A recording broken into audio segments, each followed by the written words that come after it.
시니어 봄봄입니다. 여러분들의 맘에 언제나 봄봄하세요.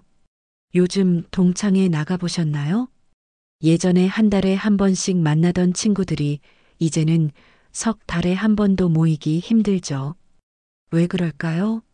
다들 아프거나 병원 가거나 손주 돌보거나 아니면 어디 아픈 데 없어도 그냥 귀찮아서라고 하시더라고요. 그런데 말이죠. 이게 우연이 아닙니다. 지금 대한민국에서는 정말 큰 변화가 일어나고 있어요. 우리 같은 세대가 전체 인구의 5명 중 1명이 됐다는 거 알고 계셨나요? 그래서 뭐 어떻다는 거야? 이렇게 생각하실 수 있는데요. 이건 단순히 나이 든 사람이 많아졌다는 이야기가 아닙니다. 여러분이 받을 연금이 줄어들 수도 있고 병원비는 더 오를 수도 있고 자식들한테 손 벌리지 않고 살 수 있는 방법을 지금부터 준비해야 한다는 신호예요. 오늘 이 영상 끝까지 보시면 우리 세대가 어떻게 하면 자식들 짐 되지 않고 건강하고 당당하게 나이 들 수 있는지 그 방법을 정확히 알려드릴게요. 지금 바로 시작하겠습니다. 자, 먼저 이야기부터 하나 들려드릴게요. 제가 아는 분이 계세요. 올해 71살 되신 김철수 씨. 이분이 얼마 전에 동네 경로당에 처음 가보셨대요. 그런데 깜짝 놀라셨답니다. 왜냐하면 거기 계신 분들이 다 자기보다 어리시더래요. 예전 같으면 70대면 정말 노인이었는데 지금은 70대가 경로당에서도 막내 취급을 받는 시대가 됐어요. 통계청이라는 곳에서 발표한 자료를 보면요.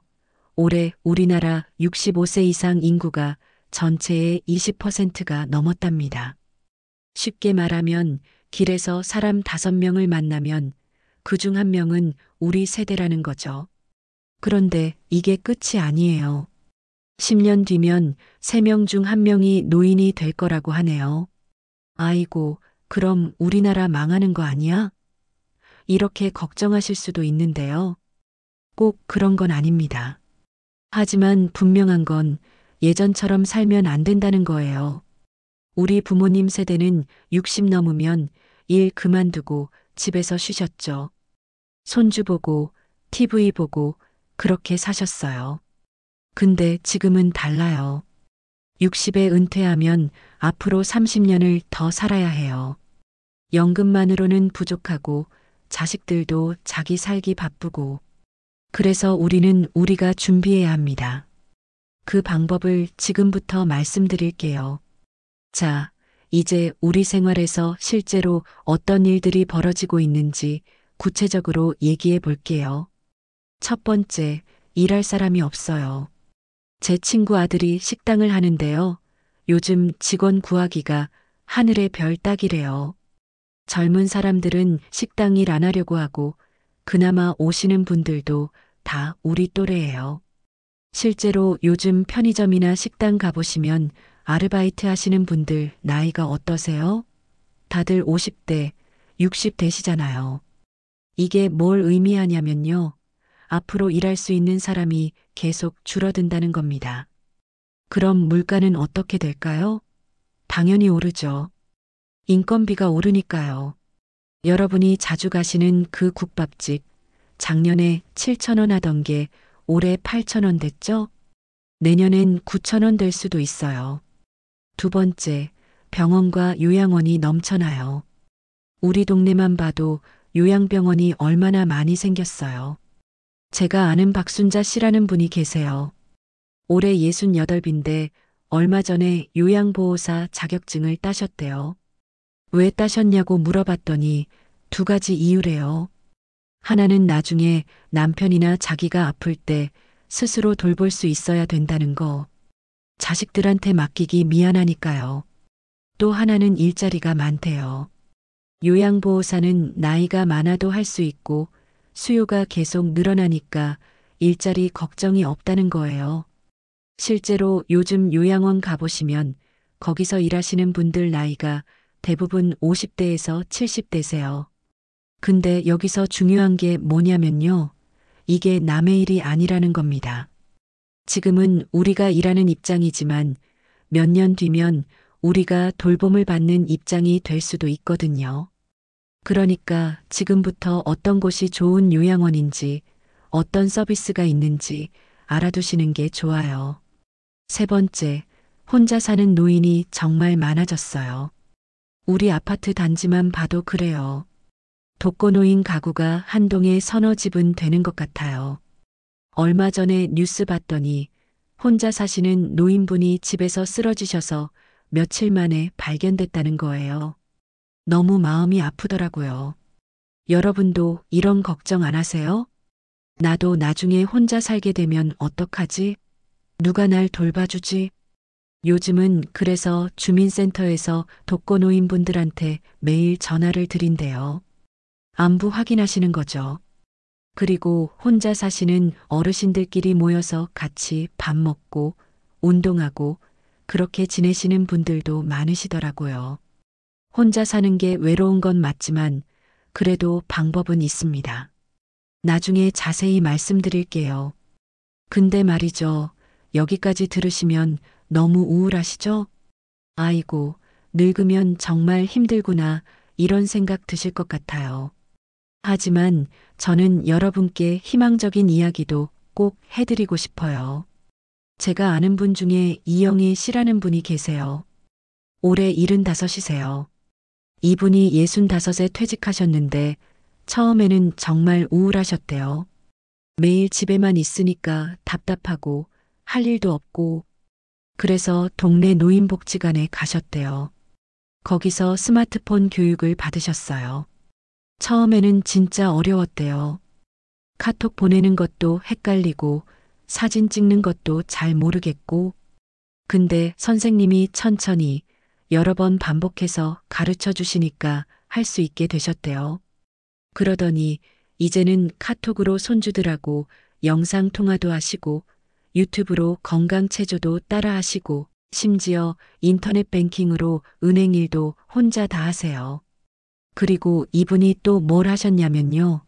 자원봉사를 시작하셨어요. 복지관에서 스마트폰 배운 걸 이제는 다른 어르신들한테 가르쳐 주신대요. 보람도 있고 사람들도 만나고 정말 행복하시대요. 이분이 저한테 이런 말씀을 하시더라고요. 나이가 숫자일 뿐이라는 말이 있잖아. 근데 진짜 그런 것 같아. 마음만 먹으면 뭐든지 할 수 있어.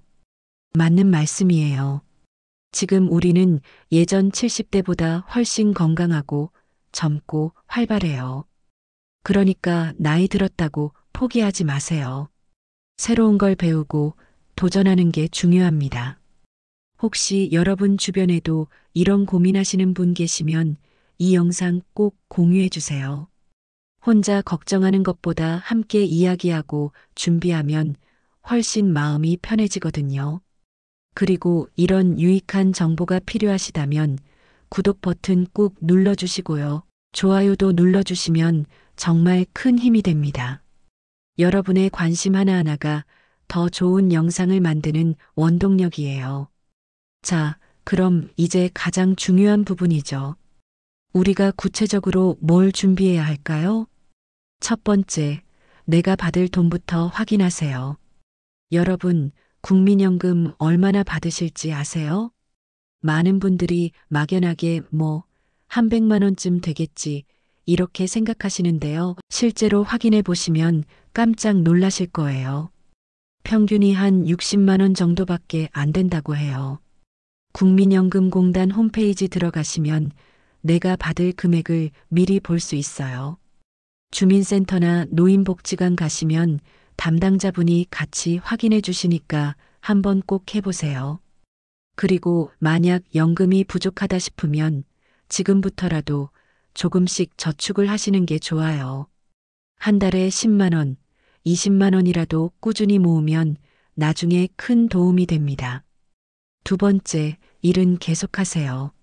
아니, 이 나이에 무슨 일을 해? 이렇게 생각하실 수 있는데요. 요즘은 일할 수 있는 기회가 정말 많아요. 아까 말씀드린 요양보호사도 있고 경비원이나 청소, 주방 보조 같은 일도 있고요. 아니면 평생 해온 일을 살려서 프리랜서로 일하시는 분들도 계세요. 제가 아는 분은 평생 목수일을 하셨는데 지금도 간단한 수리나 인테리어 일을 받아서 하세요. 젊은 사람들보다 훨씬 꼼꼼하게 잘하시니까 일거리가 끊이질 않대요. 중요한 건 일을 통해서 사회와 연결되어 있다는 느낌을 받는 거예요. 그게 건강에도 좋고 정신 건강에도 좋습니다. 세 번째, 건강이 제일 중요해요. 여러분, 주변에 이런 분 계시죠? 돈은 많이 모았는데 아파서 병원비로 다 쓰시는 분. 그러니까 돈 모으는 것도 중요하지만 건강 지키는 게 더 중요해요. 매일 30분만 걸으세요. 아파트 단지 한 바퀴라도 좋아요. 그리고 아프지 않아도 1년에 한 번은 종합검진 꼭 받으시고요. 특히 근력 운동이 중요합니다. 나이 들면 근육이 빠지거든요. 동네 보건소나 노인복지관 가시면 무료로 운동 프로그램 많이 하니까 신청해 보세요. 같이 운동하면 친구도 생기고 재미도 있고 꾸준히 할 수 있어요. 네 번째, 스마트폰은 꼭 배우세요.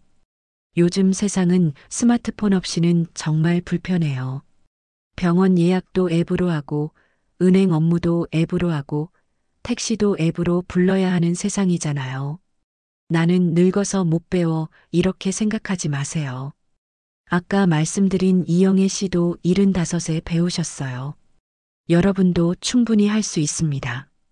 주민센터, 노인복지관, 도서관, 이런 데서 무료로 가르쳐 줘요. 한번 가보세요. 처음엔 어려워도 자꾸 하다 보면 익숙해집니다. 마지막으로 사람을 만나세요.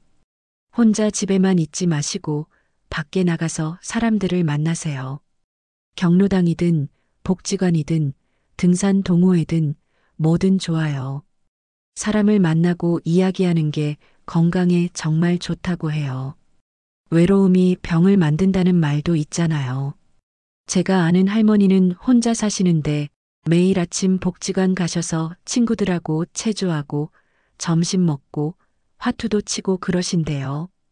그분 말씀이 집에 있으면 우울한데 나가서 사람들 만나면 힘이 난다고 하시더라고요. 맞는 말씀이에요. 사람은 사람을 만나야 합니다. 자, 오늘 우리가 무슨 이야기를 했는지 다시 한번 정리해 볼게요. 우리나라가 이제 정말 나이 든 사람이 많은 나라가 됐어요. 국민 5명 중 1명이 우리 세대라고요. 그래서 앞으로는 예전처럼 살면 안 됩니다. 연금만으로는 부족하고 자식들도 자기 살기 바쁘고 우리는 우리가 알아서 준비해야 해요. 하지만 두려워하지 마세요. 방법은 있어요. 지금부터 하나씩 준비하면 됩니다. 내가 받을 연금 확인하고 건강 챙기고 스마트폰 배우고 사람들 만나고 이것만 잘하면 돼요.